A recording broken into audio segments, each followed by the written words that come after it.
দেবশ্রীবাদ বলছেন আপনি লক্ষ ছাগ বলি দিয়ে রক্তের গঙ্গা বইয়ে দিয়েছেন, আপনি কর্মকাণ্ডের এই যে বিধি ব্যবস্থা করেছেন এর দ্বারা শান্তি পাওয়া যাবে না।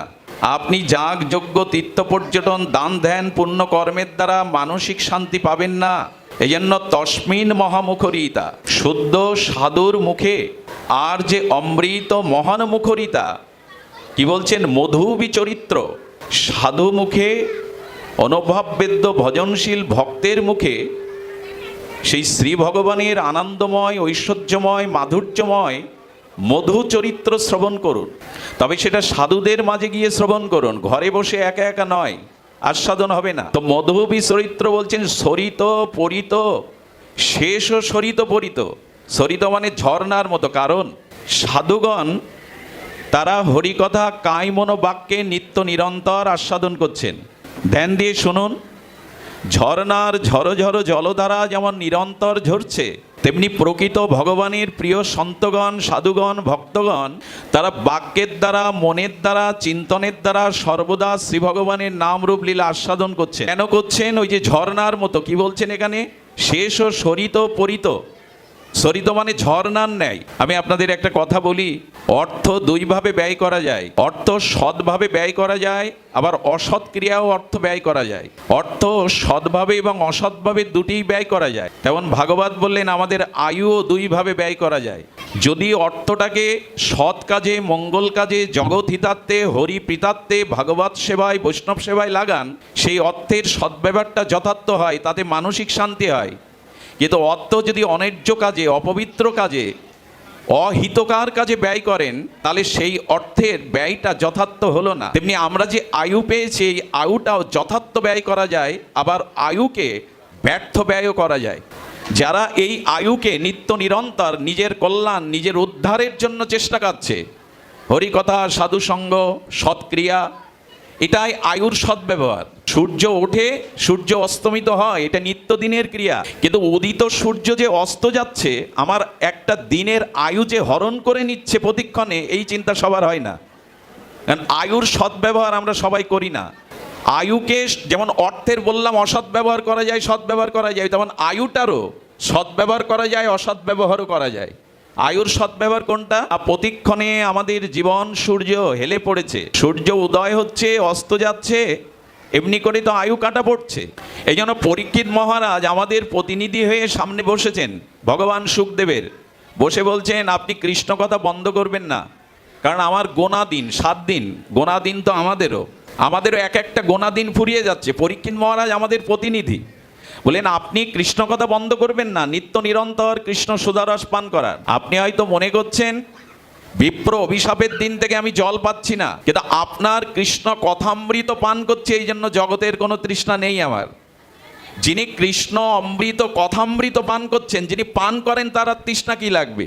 তো আমি হরি কথামৃত, কৃষ্ণ কথামৃত পান করছি, আমার আর জাগতিক পিপাসা নাই, তাই আপনি কৃষ্ণ কথা বলে যান। তো যারা আয়ুকে কাজে লাগান, আয়ু কাজে লাগাই আমরা। আচ্ছা, পরীক্ষিত মহারাজের আয়ু 7 দিন, এক একটা ক্ষণ, এক একটা পল, এক একটা সেকেন্ড চলে যাচ্ছে। উনি চিন্তা করছেন কৃষ্ণ কথামৃত থেকে যেন আমি বঞ্চিত না হই। আমাদের আয়ুটা এভাবে আমরা চিন্তা করি না। দিনের পরে দিন, মাসের পরে মাস, আর বৎসর এমনি করে কাল ক্রমে কালের গর্ভে লীন হয়ে যাচ্ছে, আমাদের হিসাব নাই। এখন ধ্যান দিন, পরীক্ষিত মহারাজকে দশম স্কন্ধে এসে উনি শরৎ ঋতুর বর্ণনা দিচ্ছেন। আচ্ছা, পরীক্ষিত মহারাজ কি শরৎ ঋতুর বর্ণনা শোনার জন্য বসেছেন? যার আয়ু 7 দিন ফুরিয়ে যাচ্ছে, তিনি শরৎ এই বর্ণনা শুনে কি করবেন? মহারাজ, আপনি পরীক্ষিত মহারাজকে, এই মা এখানে কিছু করতে হবে না, এখন সরে যাও। আপনি পরীক্ষিত মহারাজকে শরতের বর্ণনা কেন শোনাচ্ছেন? উনি শরৎ ঋতুর বর্ণনা শুনতে বসেছেন।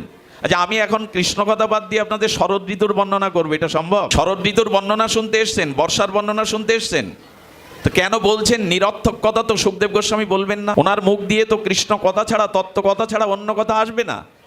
কেন বলছেন? এর কারণ আছে। কারণটা আমাদের জন্য, দেখবেন বর্ষাকালে পুষ্করণী নদ নদীর মাছগুলো কি হয়, বর্ষার ঝড়ো ঝড়ো বৃষ্টির ধারায় জল স্ফীতি হয়, আর তখন নদী থেকে, খাল বিল থেকে ওই জলটা উপচে চারিদিকে ছড়িয়ে যায়, ধান্য খেতে যায়, সবজি খেতে যায়, ওর সাথে কিছু মাছও ভেসে যায়, যায় কি না? মাছগুলো তখন উপরে উল্টে চলতে শুরু করে। আচ্ছা, ওই যে ধান খেতে অল্প একটু জল আলের মধ্যে, এই যে আল দেওয়া আছে ওর মধ্যে বেঁধে গেল, মাছগুলো ওখানে খেলা করতে থাকে, ওরা ভাবতে থাকে আমি তো পুকুরেই আছি, আমি তো জলের গভীরেই আছি, ভালোই আছি। কিন্তু যখন বর্ষা ঋতু শেষে শরৎ ঋতুর আগমন ঘটে তখন জল শুকায় না বাড়ে। সূর্যের কিরণে শরৎ ঋতু হলে জলটা বাষ্প আকারে শুকাতে থাকে। মাছগুলো কি মনে করে আমি তো পুকুরেই আছি, নদীতেই আছি, জলেই আছি, ভালোই আছে। আমাদের জীবনের যে ওই যে একটু একটু করে জল ফুরিয়ে যাচ্ছে, শুকিয়ে যাচ্ছে, আমাদের জীবনের আয়ুটাও তো শুকাচ্ছে। আমরা মনে করছি সংসারে বেশ ভালোই আছে, আরো কতদিন বাঁচবো, আরো কতদিন সুখে সংসার করব। জল কিন্তু শুকাচ্ছে, ওই হিসাব মাছের নাই। সে মনে করছে আমি পুকুরেই আছি, জলেই আছি। আমরা বলছি খেয়ে পরে তো সংসারে ভালোই আছি, ভজনের কি দরকার, আয়ুর চিন্তার কি দরকার। কিন্তু না, জল শুকাচ্ছে, আমাদেরও আয়ু ফুরিয়ে যাচ্ছে। এই হিসাব কজন রাখি আমরা? আপনারা রাখেন, আমার মতো যারা তারা হয়তো রাখেন না। তো জল যখন একেবারে শুকিয়ে গেল তখন মাছগুলো ছটপট করে মরে যাওয়া ছাড়া আর ফিরে যেতে পারে না। তেমনি আমাদেরও কখন আয়ু ফুরিয়ে যাবে, কাল এসে মৃত্যু এসে আমাকেও গ্রাস করবে। এই জন্য ভাবতে হয় আমি ভালো নেই, আমার আয়ু ফুরিয়ে যাচ্ছে। মাছগুলোরও ভাবনা নেই, আমারও নাই, আমি দিন দিন আয়ু ফুরিয়ে যাচ্ছে, শুকিয়ে যাচ্ছে। তাই বলেন মহারাজ আয়ু কিন্তু চলে যাচ্ছে, আপনি এখানে থাকতে পারবেন না নিত্য নিরন্তর। এই জন্য আয়ুকে কাজে লাগান, সময়টাকে কাজে লাগান, হরিকথাটাকে শ্রবণ করুন। আয়ু কি বাড়ে? আয়ু বাড়ানো যায়? কি বলেন আপনারা? আয়ু বাড়ে, আয়ু বাড়ানো যায়। তার দৃষ্টান্ত ভাগবতে বলছে, যদি কোনো ভক্ত আকুল করে ব্যাকুলতার সহিত ভগবানের চরণে চোখের জলে প্রার্থনা করে, প্রভু সংসার সুখের ভোগের জন্য নয়, তোমার ভজনের জন্য আমায় কিছুটা আয়ু দাও। যদি এরকম ব্যাকুল হওয়া যায়, ভগবান তাকে কিছু আয়ু দিয়ে দেয়।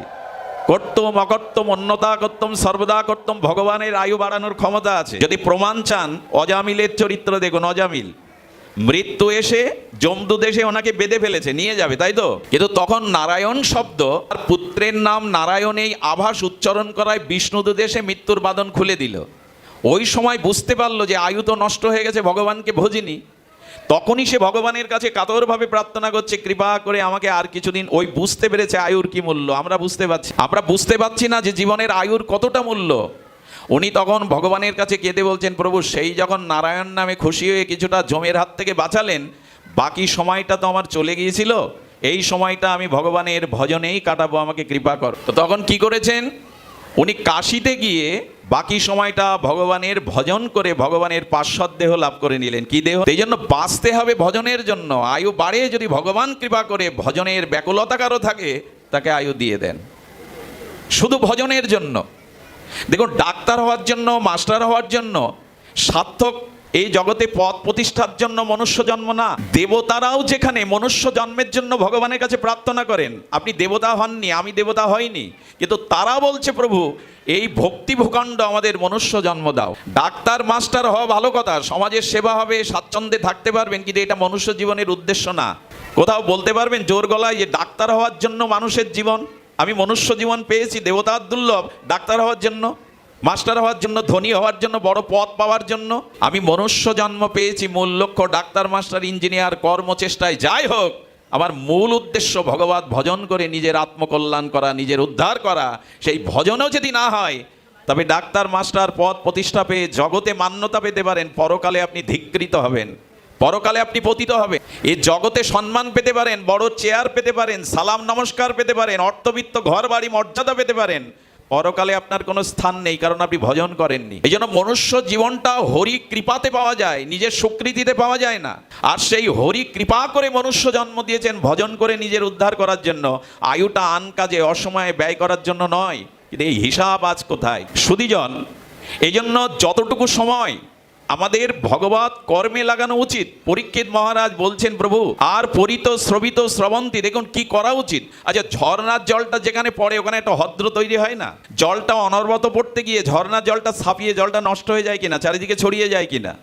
আচ্ছা, ওই জল যাতে নষ্ট না হয়, কেউ যদি একটা নালা করে দিয়ে খেতে দিয়ে দেয়, ধান খেতে, সবজি খেতে, ফুলের খেতে, জলটা নষ্ট না হয়ে কাজে লাগে কিনা? তেমন ভগবানের প্রিয় তত্ত্বজ্ঞ ভক্তিমান ভক্ত যারা, তারা মনে করে দিন রাত কায়িক বাচিক মানসিক তারা ভগবানের ভজন করছে, কিন্তু সেই ভজনে তাদের তৃষ্ণা মেটে না। ওই যে সরিত পরিত শ্রবন্তী, তাদের হরিভজন সবসময় হচ্ছে, ছাপিয়ে যাচ্ছে ওই ঝর্ণার মতো করে। জানেন, ওই নালা কেটে দিয়ে যেমন সবজি খেতে দিলে জলটা কাজে লাগে, নষ্ট হয় না আশেপাশে গিয়ে, তেমন সাধকরা ভজন করতে করতে করতে করতে নালা তৈরি করে দেয়।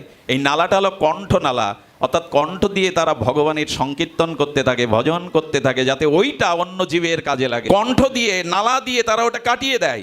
ভজন তো করছে, তারা প্রেমানন্দে ভাসছে, কিন্তু কণ্ঠের নাম দিয়ে, ভগবানের গুণকীর্তন দিয়ে, ওই নালা দিয়ে আমাদের মতো জীবকে তারা বাঁচিয়ে দেয়, প্রেমানন্দ দান তারা কাজে লাগাচ্ছে। পরীক্ষিত বলছেন, না আমার তো সেই ভাগ্য না। আর বলছেন, মহারাজ আপনি যে কর্ম করেছেন সেই পাপ পুণ্যের কর্ম আপনাকে ভুগতে হবে, এর থেকে আপনি রেহাই পাবেন না। প্রাচীন বহি রাজাকে দেবশ্রীবাদ নারদ বলছেন, যদি ভয় শোক মোহ দূর করতে চান, একটাই কেবল উপায়, গাঢ় কর্ণই তান্ন, গাঢ় কর্ণে হরিকথা শোনো। এখানে কোলাহলের জায়গা নয় তো, যদি পছন্দ না হয়, ভালো না লাগে, নিজের প্রয়োজন থাকে, ওটা মিটাতে হবে সাইডে গিয়ে। এখানে যদি এসেছি গাঢ় কর্ণে হরিকথা শুনতে হবে। এখানে ব্রহ্মা নারদ যদি হরিকথা বলে, আর হরিকথাতে যদি আপনার রুচি না হয়, অন্যমনস্ক থাকেন, এখানে ব্রহ্মা নারদ হরিকথা বললে আপনার কল্যাণ হবে না, কোনো কাজে আসবে। কর্ণে হরিকথা শুনতে বলেছেন নারদ।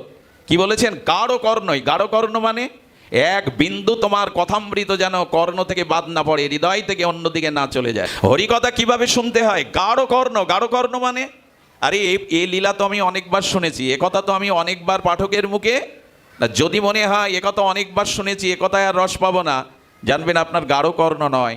হরিকথা কোটি জন্মব্যাপী শুনতে শুনতে আর আপনার কর্ণে যেন এরকম মনে না হয় একথা তো আগেও শুনেছি, শ্রবণ করেছি, না, কর্ণে শ্রবণ করতে হবে। তমসান ভয় শোকমোহা। হে মহারাজ, দেবশ্রীবাদ বলছেন, যদি গাঢ় কর্ণে তৃষ্ণা জাগিয়ে আর হরিকথা শ্রবণ করতে পারেন, আমি আপনাকে এই প্রতিজ্ঞাপূর্বক বলছি, আপনার ভয়, আপনার শোক, আপনার মোহ দূর হয়ে যাবে। শোক মোহ মুখের কথায় যাবে না, পূজা পার্বণ যাগযজ্ঞ ঢাকঢোল পিটালে যাবে না। হরিকথা শ্রবণ করতে করতে হরি যেদিন হৃদয়ে বসবেন, সেই সাধু মহতের অনুভূতি যেদিন আপনার হৃদয়ে প্রকাশ হবে, হরিকথা অমৃতে হরি যেদিন আপনার হৃদয়ে বসবে, সেই দিন শোক মোহ ভয় আপনার জীবনে দূর হবে। এর আগে দূর হওয়ার অন্য কোনো পন্থা নাই। এই জন্য শোক মোহ ভয় কে না দূর করতে চায়, কিন্তু পথ আমরা অবলম্বন করি না। দেবশ্রীবাদ বললেন, গাঢ় কর্ণে কথা শ্রবণ করো, নিবৃত দর্শই রূপগীয় মানাত। আহা, কি অপূর্ব শ্লোক এসেছে, এটি পরীক্ষিত মহারাজ বলছেন। দেখুন, হরিকথা নিবৃত দর্শই। নিবৃত দর্শই মানে সংসার বাসনা নিবৃত্তি হয়ে গেছে। আমার মতো, আমাদের বললে ভুল হলো, আমার যায়নি।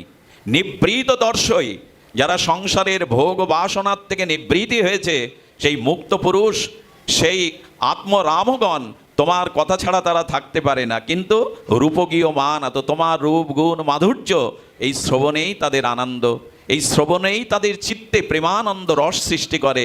পরীক্ষিত মহারাজ এই শ্লোকটি বললেন, সাপাদ শ্রোতা মনোভিরামাত।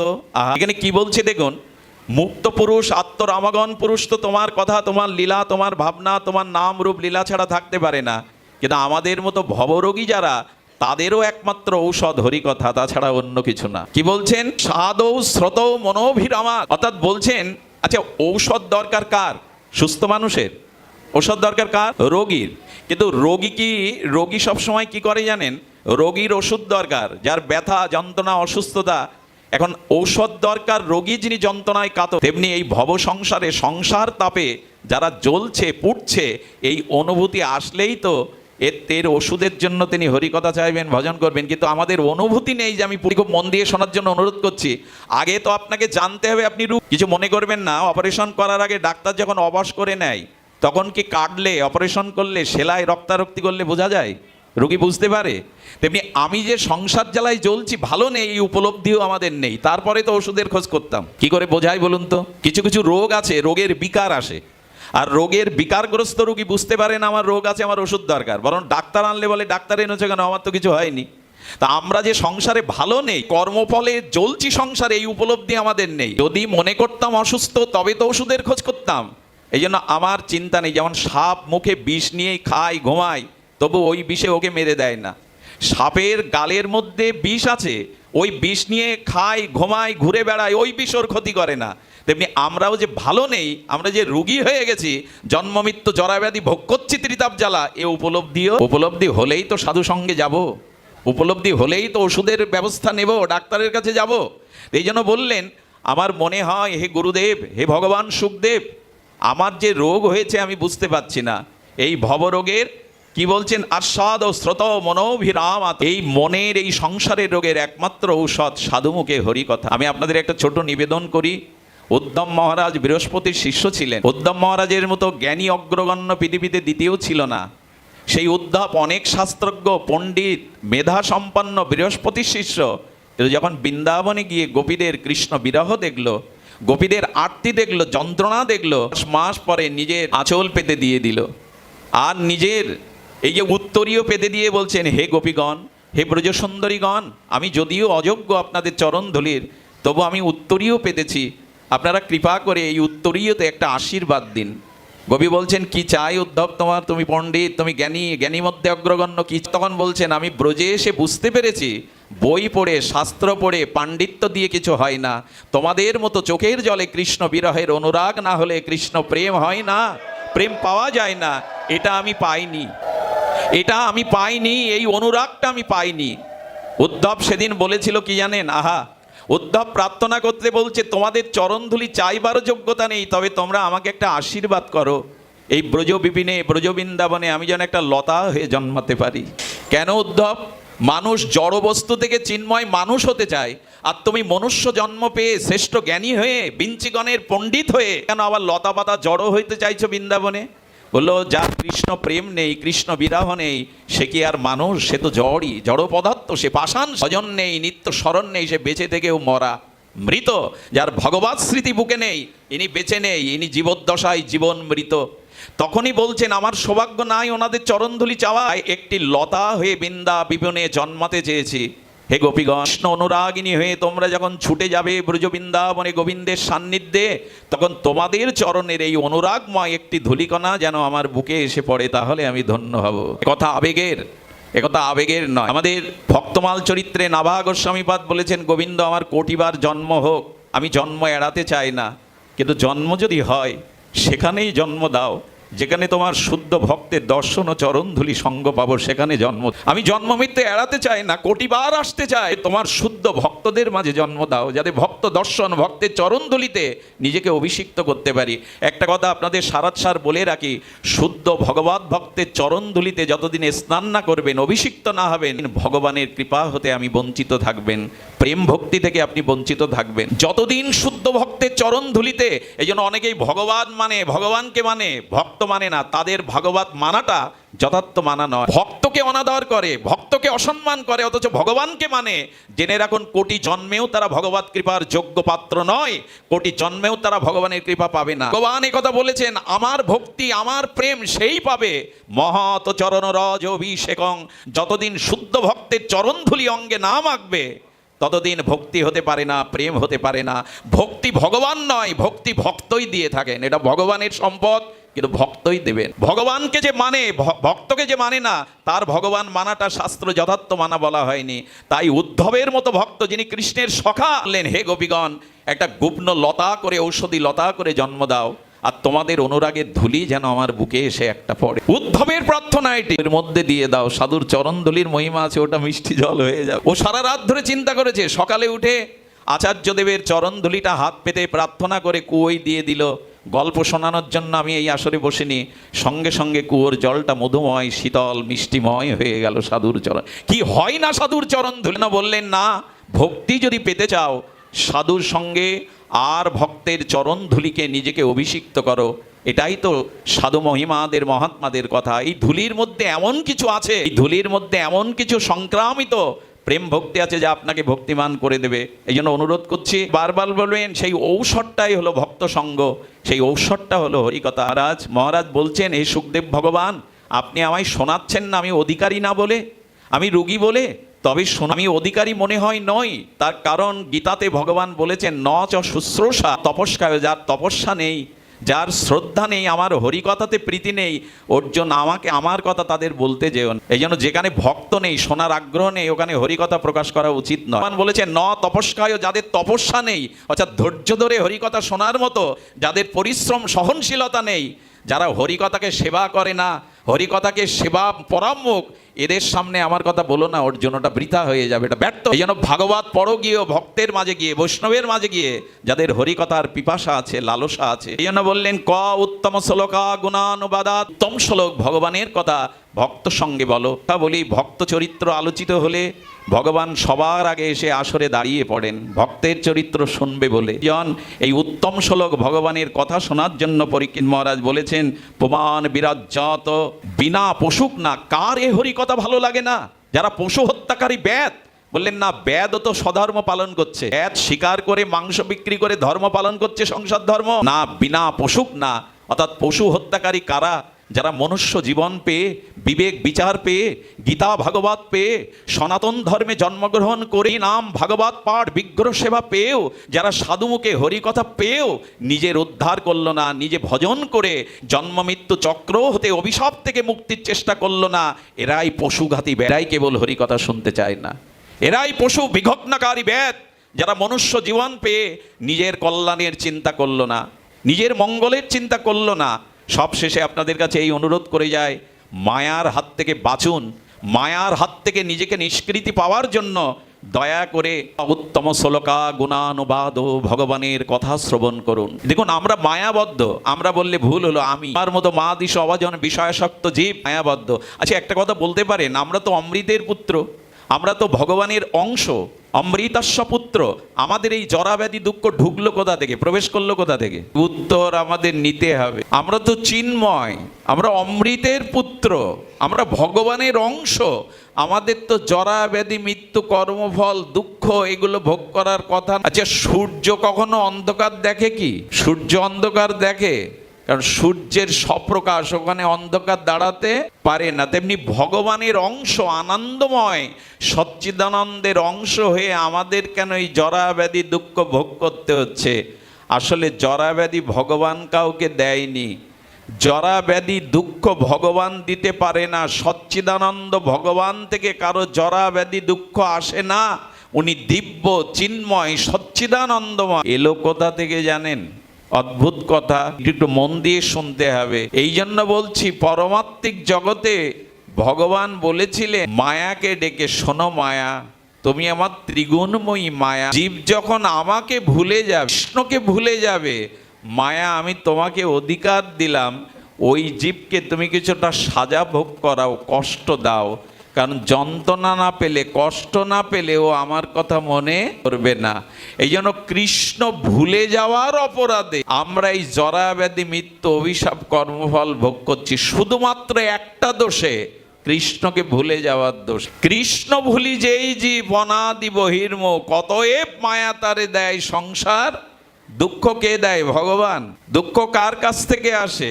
ভগবানের থেকে। ভগবান আনন্দময়, কল্যাণময়, ভক্তবৎসল, তিনি দুঃখ হারি, দুঃখ দিতে পারেন না। কৃষ্ণ ভুলে যাওয়ার অপরাধেই এই সাজা ভোগ করছি। এখন উপায় কি? এখন কৃষ্ণমুখী হওয়া। ভগবান তখন বললেন, দেখো যে কৃষ্ণ ভুলে যায় মায়া, তুমি তাকে আবদ্ধ করো। কি দিয়ে আবদ্ধ করো? বলল দেখুন আমাদের বাচ্চাটাকে কি বলছেন, আমাদের যেই আমরা কৃষ্ণ ভুলে গেলাম, সেই মায়া আমাদের আবদ্ধ করলো। আর মায়া আবদ্ধ করে কি করলো জানেন? আমার ইন্দ্রিয় মন বুদ্ধি মায়া গ্রাস করে দিল। দেহ ইন্দ্রিয় মন বুদ্ধি, একটু ধ্যান দিতে হবে। আমি আত্মা, কিন্তু আমি পরিচয় কি? এই দেহটায়। মায়া এমন করে আমার দেহ ইন্দ্রিয় মনে মিশে গেছে। আচ্ছা আমি যখন বলি আমি অসুস্থ, আমি সুস্থ, আত্মার কি অসুস্থতা আছে? আমি তো ভগবানের অংশ, আমি অসুস্থ হতে পারি না, আত্মার অসুস্থতা হয় না। কিন্তু আমি কৃষ্ণ ভুলে দেহকে আমি ভেবে বলছি আমি অসুস্থ। আচ্ছা আমি যখন বলছি আমার চোখ দেখতে পাচ্ছে না, আমার দৃষ্টিশক্তি হারিয়ে গেছে, আত্মার চোখের দৃষ্টি কমে? পরমাত্মার অংশ চিৎকণ আত্মা চোখে কম দেখে? চোখে কম দেখে না। আসলে আমি ইন্দ্রিয়ে, চোখ কোনো ইন্দ্রিয়, ইন্দ্রতে আমি বুদ্ধি আসায় ওইখানে বলছে আমার চোখ কম দেখছে। আসলে আমরা অমৃতের পুত্র, আসলে আমরা চিদানন্দ ঘন আত্মা, কিন্তু এই মায়াতে জড়িত হয়ে আমরা এমনি করে ফেসে গেছি। আমি আপনাদের কাছে ছোট্ট অনুরোধ করেই পাঠ বিশ্রাম করব। তা হলো এইটুকু, এই মায়ার হাত থেকে নিষ্কৃতি পাওয়ার জন্য সাধুর সঙ্গে হরিকথা, তস্মিন মহামুখরিত মধুবি চরিত্র সরিত পরিত পীযূষ আরো কর্ণে হরিকথা পান। এটি ছাড়া দ্বিতীয় কোনো উপায় নেই। সবশেষে মায়ার হাত থেকে আমরা যদি নিষ্কৃতি না পাই, কিভাবে পাই? ছোট্ট একটা দৃষ্টান্ত দিয়েই আজকের পাঠ বিশ্রাম। বললেন বারবার বিশ্রাম দিচ্ছেন কেন? আসলে আর একটা অনুষ্ঠান এই কমিটি কর্তৃক, মহানগর মনে হয় কমিটি কর্তৃক অনুষ্ঠান আছে, এই জন্য তাদের সময়টাকে গুরুত্ব দিয়ে বাকি অনুষ্ঠানটাকে সুযোগ করা দেওয়ার জন্য আমরা আজকের শেষ কথা শুনবো। শেষ নাই, বিশ্রাম কথা শুনবো। মায়ার হাত থেকে রক্ষার চেষ্টা করুন, না হলে কি পরিণতি হবে। কুণ্ডে গুরু মহারাজ এক অমৃত হরিকথা আস্বাদনে এটি দান করেছিলেন। নিশ্চয় আশা করি আপনি শুনবেন, আপনারা হৃদয় দিয়ে গ্রহণ করবেন। দেবশ্রীপাদ নারদ তার প্রিয় ভগবানের কাছে, পরমের কাছে বলছে, প্রভু আমি তো মায়া মুক্ত তোমার কৃপায়, তো মায়া কেমন তুমি যদি আমাকে একটু দেখাতে। নারদকে তখন গোবিন্দ হেসে বললেন, তোমাকে মায়া দেখানো যাবে না, কারণ তুমি মায়া দেখলে, মায়ার দ্বারা আবিষ্ট জীবের দুঃখ দেখলে তুমি তার মায়া দূর করবে, যেন তোমাকে আমি মায়া দেখাবো না। দেবশ্রীপাদ নারদ বলছে, আমি কথা দিচ্ছি মায়া দেখলেই আমি তাকে উদ্ধার করব না, আমি কথা দিচ্ছি, কিন্তু মায়াকে দেখান। মায়ার কারণে জীব তোমাকে ভুলে, নিজের কল্যাণ ভুলে এই জন্ম মৃত্যু জরা ব্যাধিতে ঘুরপাক কাচ্ছে, তার অভিশপ্ত জীবনযাপন করছে। সেই মায়াকে একটু দেখ। নারদকে তখন গোবিন্দ বলছেন, সূর্য কি অন্ধকার দেখতে চায়? অন্ধকার দেখতে পায়? তেমনি তুমিও মায়া দেখতে পাবে না আমার কৃপায়। বলে আপনি অচিন্ত ভগবান, কর্তম অকর্তম অন্যতা কর্তম সর্বদা কর্তম, সর্বশক্তিমান তত্ত্ব, অচিন্তনীয় তত্ত্ব আপনি কৃপা করে দেখিয়ে দিন। ভক্তের অনুরোধ ভগবান উপেক্ষা করতে পারেন না। নারদকে বলছেন, চলে যাও অমুক গ্রামে, গিয়ে ওখানে দেখো মায়া শঙ্কর বলে এক ব্যক্তি আছে, সে সাক্ষাৎ মায়া, তার কাছে গেলেই তুমি মায়াকে চিনতে বা বুঝতে পারবে। নারদ হঠাৎ বললেন, প্রভু ওর কি নাম বললেন? বললেন মায়া শঙ্কর। মায়া কারো উপাধি হয় নাকি? দাস হয়, ঘোষ হয়, চ্যাটার্জি ব্যানার্জি হয়, দেবনাথ হয়, মায়ার উপাধি হয়ে গেছে। এই জন্য তো ওর কাছে তোমায় পাঠাচ্ছি মায়া দেখতে। সে এক গ্রামে যদি দুইজন বিমল থাকে, টাইটেলের দুজন বিমল, একজন হাড় কৃপণ আর একজন উদর চেতা, ওই একই টাইটেলের একই গ্রামে একই পাড়ায় দুজন বিমল বাস করলে, যে খুব কৃপণ, সৎ কাজে অর্থ ব্যয় করে না, তার নামের আগে একটা বিশেষণ দিয়ে দেয়, কৃপণ বিমল, তাই না? কৃপণ কেউ টাইটেল, আসলে চরিত্রটাই কৃপণ উপাধি পেয়ে গেছে। তেমন ওর এত মায়া যে গোবিন্দর নাম দিয়েছে, বাবা মা রেখেছে শঙ্কর, কিন্তু গোবিন্দর নাম দিয়ে দিয়েছেন মায়া শঙ্কর, যাও মায়ার কাছে। নারদ সাধু বেশে জয় রাধা জয় রাধে জয় মাধব বলতে বলতে বলে, এটা কি মায়া শঙ্করের বাড়ি? অনেক খুঁজে খুঁজে পাচ্ছি না। মায়া শঙ্কর বারান্দাতে বসেছিল। আহা ওহো ভাগ্য আমার, আপনি কোথা থেকে এসেছেন? বলে বৃন্দাবন থেকে। বলে কি ভাগ্য আমার, আজকে সূর্য উঠেছিল আমার সৌভাগ্য বহন করে, আসুন আসুন বসুন বসুন, আমার কি ভাগ্য। নারদ বলছে, বাবা এই তো কথার স্তুতি। বসে তখন বলছেন, আপনি কি মায়া শঙ্কর? বলে হ্যাঁ আমি মায়া শঙ্কর। তখন নারদ চিন্তা করছেন, মায়াকে চিনতে গেলে গোবিন্দ পাঠিয়েছেন, কথা বলা ছাড়া কারো ব্যক্তিত্ব বোঝা যায় না। আচ্ছা, 10 জন শিক্ষিত ম্যাজিস্ট্রেট আইনজ্ঞদের বা যারা আইনে বিশারদ, সেই 10 জন ম্যাজিস্ট্রেটের মধ্যে আমার মতো একটা মূর্খ যদি কোট টাই প্যান্ট পরে চেয়ার টেনে, ততক্ষণ বোঝা যাবে না ও মূর্খ, যতক্ষণ ও মুখে কথা না বলা শুরু করবে। কথা বলাতেই মানুষের ব্যক্তিত্বের পরিচয় পাওয়া যায়, যার ভেতরে ভাব যেমন তার ভাষাও তেমনি মুখরিত হয়। এই জন্য নারদ ভাবছে, কথা না বললে যে মায়া দেখতে ভগবান পাঠিয়েছেন আমি বুঝতে পারবো না। মায়া শঙ্করকে বলছেন, শঙ্কর বৃন্দাবনে চলো, সংসার মায়ার জায়গা, জরা ব্যাধি মৃত্যু আছে, সুখের জায়গা না অসুখের জায়গা, তুমি আমার সাথে ব্রজে। তখনই মায়া শঙ্কর শুরু করেছে তার ঝর্ণা ধারা। তাকে আর জানি না, দিন রাত জ্বলে পুড়ে মরছি আর মায়ার দগ্ধীভূত হচ্ছে, কিন্তু সাধু বাবা মেয়ে যে সাই না, কেট দিয়ে দিল।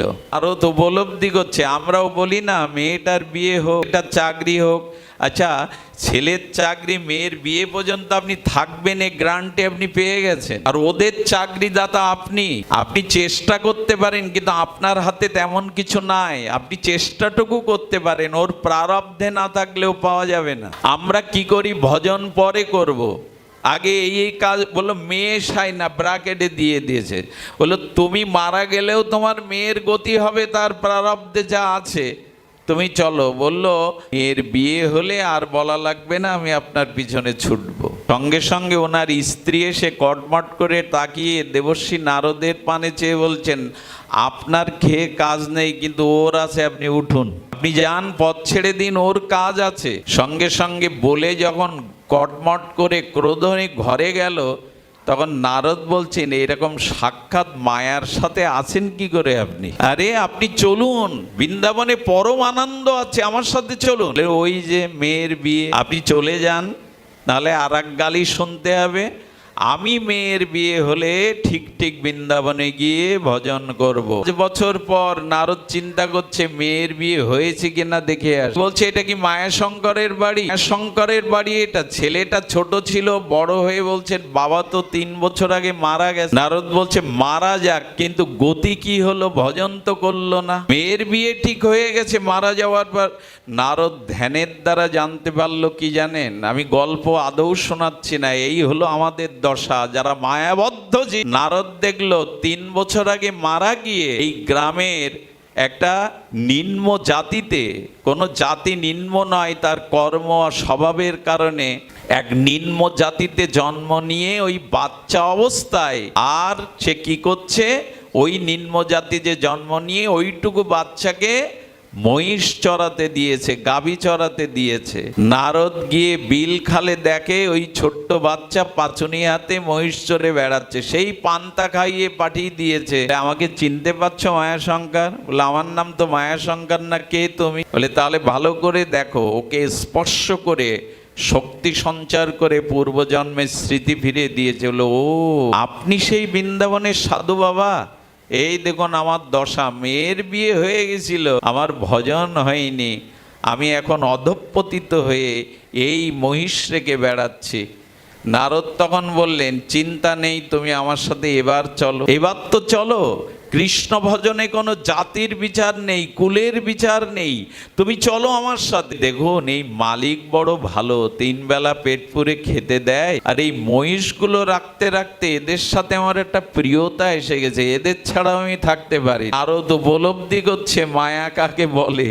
নারদ বলছে তাহলে যাবে না? বললে আপনি যান, আমি পরে চিন্তা করব। নারদ পেছন ফিরে গোবিন্দকে বলছে ধন্যী তোমার মায়া প্রভু, ধন্য তোমার বহিরঙ্গা মায়ার ক্ষমতা। নারদ চলে গিয়ে 2 বছর পরে আবার এসে বলছে আপনাদের রাখালটা কোথায় গো? বিলে বিষাক্ত সর্পাঘাতে সে মারা গেছে। যাক, এবার কি গতি হলো? এটা আমি পুরাণের কথা শোনাচ্ছি, ঠাকুরমার ঝুলির গল্পের কথা নয়। গুরু মহারাজ রাধাকুণ্ডে বলছেন কুকুর হয়ে জন্ম নিয়েছে, পাড়াতে একটা কুকুর হয়ে জন্ম নিয়েছে। আমি আপনাদের অনুরোধ করি, কৃষ্ণ ভজন না করে যদি মরেন আপনার অধোগতি হবে। কি বলেছেন? ন ভজন্তি তথা অধঃপতস্ধি। এ জন্ম পেয়ে, বিবেক পেয়ে, সনাতন ধর্ম জন্মগ্রহণ করে যদি ভজন না করেন আগামী জন্মে ঠেকাতে পারবেন না, অধোগতি হবে। শুকর কুকুরে যাব না, এর কোনো অর্থ আছে? আপনি চাইলেই আবার মনুষ্য জন্ম পাবেন না, এই সুন্দর পূর্ণ অবয়ব দেহ পাবেন না। কত কানা খোড়া বিকালাঙ্গ জগতে পড়ে আছে, কারা তা পেয়েছিল ভজনের জন্ম? ভজন কেন্দ্রগুলোকে কাজে লাগায়নি। আগামী জন্মে যদি পঙ্গু হই, অন্ধ হই, জন্মন্ধ হই, আপনার হাতে কিছু করার নেই। তাই ভজন করুন, নালে অধঃপতন আসবেই। অভজন্তস্তত অধঃপতস্ধিটাকে গিয়ে বলছে শক্তি সঞ্চার করে আমাকে চিনতে পারো?